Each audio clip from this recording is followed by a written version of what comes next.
वारी चुकायची नाही ही तुमचं बरोबर आहे, पण ह्या गर्दीत मी चुकलो तर मला घरी कोण सोडायचं? ही साईडला दिसतंय का नाही बघा श्रेयश, ह्याच्या भरोशावर आलोय मी आणि हीच मला धरतय तडामाडतय.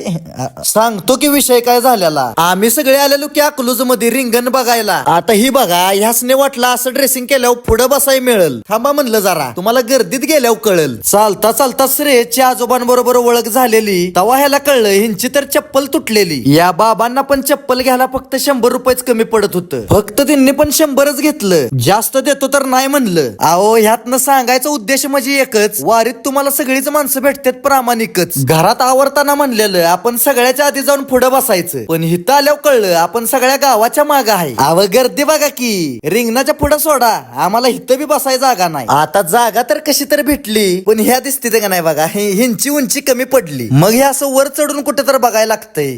ती जाऊ दे, इकडे बघा, झाडाच्या पारंब्याव खोडाव मुळाव पानाव सगळ्यावरच बसली ती. एक पार्ट सोडला नाही. आता रिंगण म्हणल्यावर गर्दी होणारच की. अहो विठ्ठल इथल्या भक्तांमध्येच वावरतो, असा इथं आल्यावर ह्या रिंगणात अनुभव येतो. याच पालखीच्या मार्गावर बघा पवित्र अश्व धावला आणि ह्यो रिंगण सोहळा पार पडला.